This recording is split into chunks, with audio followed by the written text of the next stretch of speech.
အားလုံးပဲမင်္ဂလာပါကျွန်တော်ဒီအပတ်မှာတော့ငပြောဖူးကိုအဆက်လေးကြော်စားမှာဖြစ်ပါတယ်ကြော်စားတဲ့အထဲမှာဝတ်သားနည်းနည်းလေးထည့်ကြော်မှာပေါ့နော်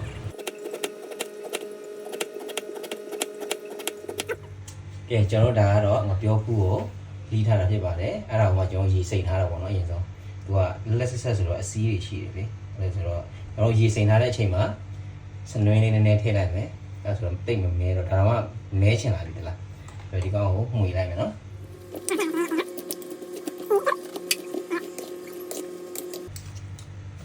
ကျွန်တော်အရင်ဆုံးစားချက်တဲ့အချိန်မှာ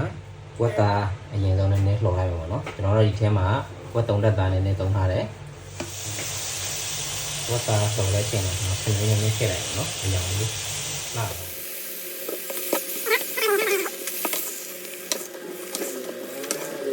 ဒါတော့ကျွန်တော်ခုနကတော့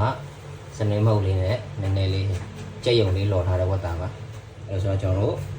စားချက်လိုက်ရအောင်အရင်ဆုံးကျွန်တော်စီတက်ဖို့အတွက်စီထည့်ထားတယ်ပေါ့နော်စီထည့်ထားတဲ့အထဲမှာကျွန်တော်ဒါကတော့ကြက်သွန်ဖြူနဲ့ကြက်သွန်လေးကိုလီးထားတာဖြစ်ပါတယ်ကြက်သွန်သေးသေးလေးပေါ့ဒီကောင်လေးဆိုကျွန်တော်စီတက်လိုက်မယ်ဒီထဲမှာတော့ငပြောပူဆက်ဆက်လေးစားချင်တော့ကျွန်တော်ကရုပ်ဒီဇိုင်းနဲ့ညီငပိနဲ့ပေါ့နော်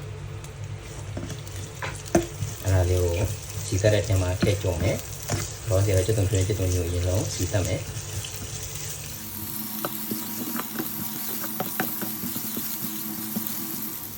ကျက်သွန်ဖြူကျက်သွန်ကြီးကြော်ထားတယ်လည်းကြော်လာပြီပေါ့နော်ကြော်လာပြီဆိုတော့ကျွန်တော်အဲ့ဒီထဲမှာစီတက်တဲ့ထဲမှာဒါတော့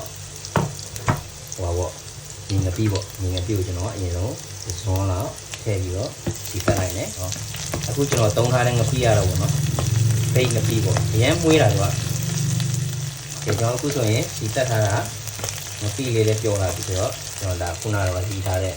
ဒီမျိုးဒီဇိုင်းပေါ့နော်မျိုးဒီဇိုင်းနဲ့များလေးထည့်မှာဖြစ်ပါတယ်ဆက်လေးစားချင်လို့ပေါ့ထည့်လိုက်မယ်။ပုံမှန်ဆိုမျိုးဒီဇိုင်းကထောင်းပြီးတော့ထည့်ရရတယ်ကျွန်တော်ကထောင်းမဲ့ဆုံကမရှိတော့ကျွန်တော်ဒီတိုင်းပြီးလိုက်တာဖြစ်ပါတယ်။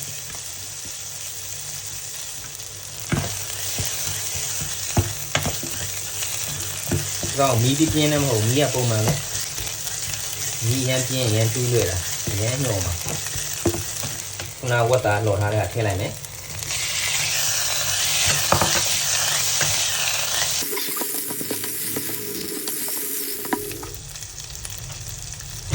ဒါတော့ကျွန်တော်ခုနကတော့တက်ရှင်လောက်ထားတယ်မပြောဘူးပေါ့နော်တီးလေးတီးထားတာဖြစ်ပါတယ်။အဲတော့ကျွန်တော်ရေစစ်ထားပြီးသားဖြစ်ပါတယ်။အဲတော့ကျွန်တော်ပူရောလေးထည့်လိုက်မှာပေါ့နော်။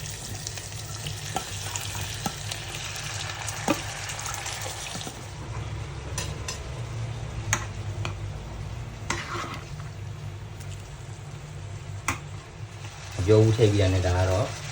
ငံပြာရေးပေါ့နော်။ငံပြာရေးလေးနည်းနည်းထည့်သုံးမယ်။ရတာမဟုတ်လည်းထည့်သုံးမယ်ရတာမဟုတ်လည်းထည့်မယ်စားလေးနည်းနည်းထည့်မယ်မင်းချိုမို့လို့ပေါ့နော်မင်းချိုမို့စားတဲ့လူကတော့ထည့်မစားတဲ့လူကတော့မထည့်ဘူးဒါမင်းချိုမို့လည်းထည့်သုံးမယ်ဒီကောင်လေးကိုနားနေကုန်မယ်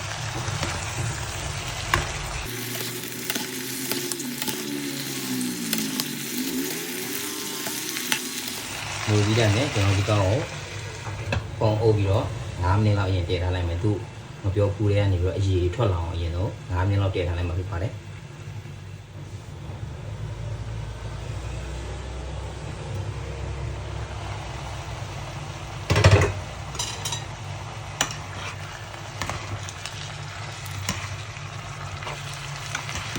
ဒီလိုအရေလေးထွက်လာပြီပြောခုရဲ့အရေးလေးထွက်လာပြီဆိုတော့သူကအကောင်ကိုနူးသွားတဲ့အထိနူးညံ့သွားတဲ့အထိကျွန်တော်တည်ထားလိုက်ပါနော်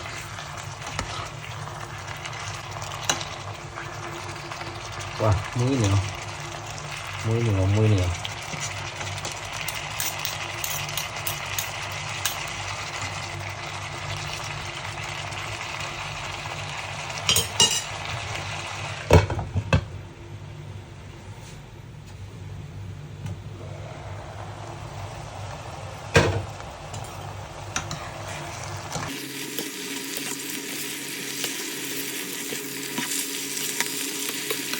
ကျွန်တော်တည်ထားတာအခုဆိုရင်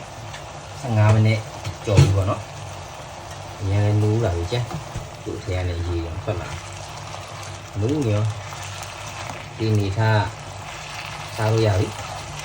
ဝတ်သားတွေနူးရောအကြောင်ကတော့အိမ်ချက်ပဲဆိုတော့ဒီလားဒီအောင်တင်မဟုတ်ဒီမထည့်ချင်တာဒီ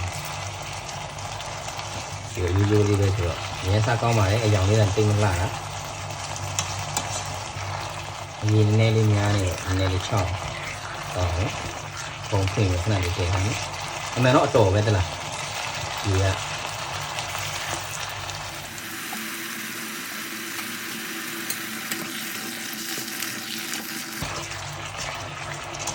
ရှယ်ပဲငွေးနေရောပြန်ကျွန်တော်ဒီအနေထားဆိုရင်ဟင်းရချလို့ရပါပြီ။မြင်းစားကောင်းပါလေ။ဟင်းရရပြီဆိုတော့ကျွန်တော်ဒါလည်းညီသိလိုက်မယ်။ကျွန်တော်တို့ဟင်းရရပြီဆိုတော့စားမဲ့ပကံထဲမှာတစ်ခါလည်းပြင်လိုက်မယ်။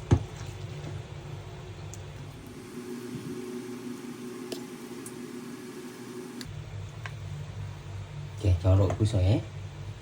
မပြောဖို့ဆက်ဆက်လေးကြော်ထားတာပေါ့နော်။ကိုကစားရှင်တဲ့အသားလေးထည့်ပြီးတော့ကြော်လို့ရပါတယ်။ရန်စားကောင်းပါတယ်အယောင်လေးကတော့တိတ်မလှအောင်ကျွန်တော်တို့ကဟိုအိမ်မှာပဲတက်တန်လေးချက်စားတာဆိုတော့လေဒီမှာချက်စားကြည့်ပါရန်ကောင်းပါတယ်။